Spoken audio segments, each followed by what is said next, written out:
précisément dans le quartier de Kuamtawa, qui est le partenaire historique avec Wake Fogang et du coup avec l'ensemble de la compagnie Fegam. C'est la suite de cette façon d'entrer dans la pièce qu'on a mise en jeu en janvier. Et je voulais filmer cette pièce qui a un titre comme ça qui est un peu choc, Devant la Morge Bande, qui s'appelait Avant boîte de nuit, et qui était un titre aussi qui me plaisait beaucoup.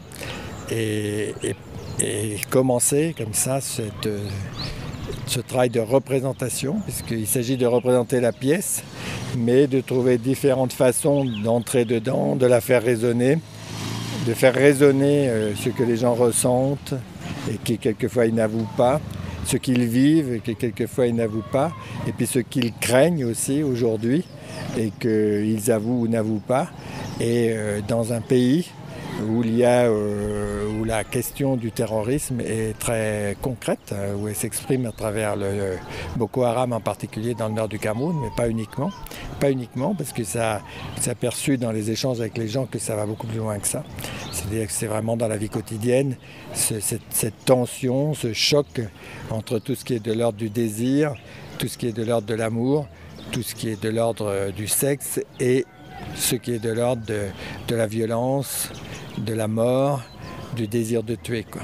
C'est-à-dire cette mise en frottement, cette mise comme ça en choc du rapport d'aimer tuer et d'aimer tout court. C'est ce voyage-là que je fais ici, accompagné de mes amis, et avec comme idée centrale que on associe des gens, on les rencontre, on présente le film, on échange avec eux, on reçoit leur point de vue, on les enregistre, on les écoute, on partage quelque chose.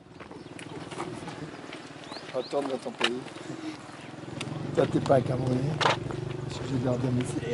En janvier et février, on a tourné ce film.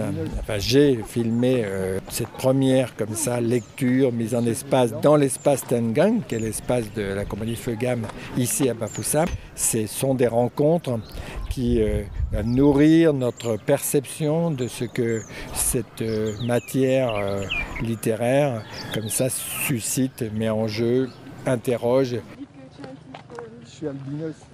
Devant la Morge Bande, en fait, la première version, elle est née en 2007, donc elle n'est pas d'aujourd'hui, elle n'est pas liée aux attentats. Il se trouve que les attentats sont venus comme ça, en quelque sorte, la mettre en lumière, faire apparaître comme ça ce que ce texte raconte, et en particulier ce frottement entre l'économie politique et l'économie libidinale, entre tout ce qui est de l'ordre comme ça du politique, du social et ce qui est de l'ordre de l'intime, et ce qui est de l'ordre de l'intime aussi sur le plan du sexe et sur le plan du désir, sur le plan de la frustration et de la violence. Donc c'est pas, pour moi c'est une démarche absolument nécessaire.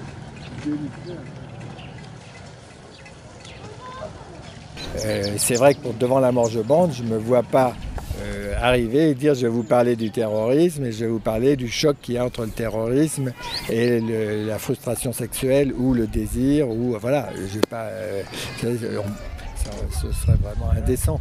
Donc on partage des questions, les entrées qui ont été les plus finalement, disons qui ont suscité le plus de paroles hier, des entrées comme la pudeur.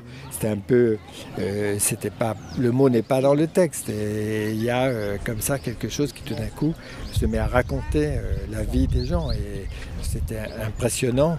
Enfin, pour moi touchant, et ça m'éclairait de voir comment c'était formulé, qu'est-ce que les gens vivaient là-dedans, comment ils sentaient les rapports pudeur, honte, amour, désir, aussi, comme l'ont raconté 2 ou 3 personnes, le fait que voilà, une fois que le corps est engagé dans un rapport de désir, et tout peut se lâcher. Donc hier, par exemple, il y a eu un énorme débat sur la question du contrôle ou pas contrôle. Est-ce que je suis sous un contrôle constant ou pas? Est-ce qu'il y a des moments, ce contrôle disparaît? Et qu'est-ce qui se passe? Le contrôle de la religion, c'est l'Assemblée qui était là hier tenait à en parler particulièrement, donc ça a pris beaucoup de place. est-ce que je dors dans mon lit avec la religion? C'est une phrase qui a quand même tourné pas mal. Donc moi, je me dis, à un moment donné, ça donne du poids, ça m'apprend des choses, ça crée de l'altérité, c'est-à-dire on est vraiment ensemble, c'est vraiment les uns et les autres qui partageons et qui imaginons ensemble que ça vaut le coup, enfin essayons de tester ce qui vaut le coup d'être formulé, d'être partagé.